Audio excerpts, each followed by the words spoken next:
মহামান্য third GM চুঁচুড়া আদালত একটি মামলায় চোর যাওয়া 50,000 টাকা ফিরিয়ে দিলেন বিচারপ্রার্থীকে। ফিরে পাওয়া টাকা পেয়ে জানালেন বিচারপ্রার্থী বাবলি সরকার।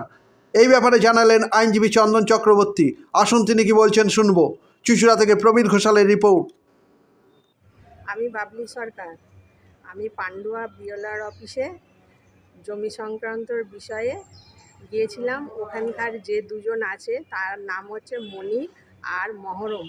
ওরা আমার কাছ থেকে 80,000 টাকা নিয়েছিল। তারা আমার কাজটা হয়নি, তার জন্য আমি আমার উকিল চন্দনবাবুর কাছে এই কেসটা দিয়েছিলাম।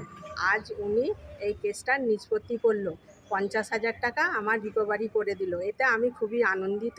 এমন মহান আদালতকেও আমার আনন্দর শুভেচ্ছা জানালাম।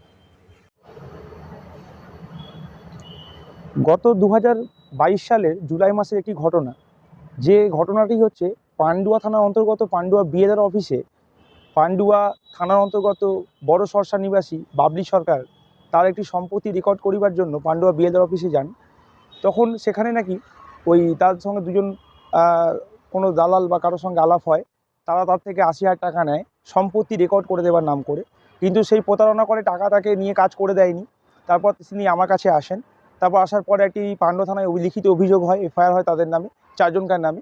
সেই অভিযোগটা হওয়ার পর পান্ডুয়া থানার কর্তব্যরত অফিসার, যিনি ইনভেস্টিগেশন অফিসার ছিলেন, তিনি সেই আসামিদের নিকট থেকে তাদেরকে গ্রেপ্তারও করে তৎক্ষণাৎ, এবং তাদের নিকট থেকে 50,000 টাকা রিকভারও করেন।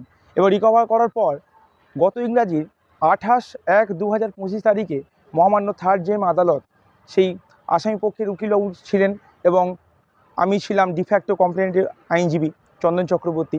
এবং আমাদের একটা দীর্ঘ দিনের একটা হিয়ারিং হয়েছিল। হিয়ারিংয়ের পর গতকাল একটা অর্ডার হয় যে ডিফ্যাক্টো কমপ্লেন্ট বাবলি সরকার তার চোর যাওয়া 50,000 টাকা তিনি যাতে ফেরত পান, মহামান্য আদালত পান্ডুয়া থানাকে আদেশ দেন।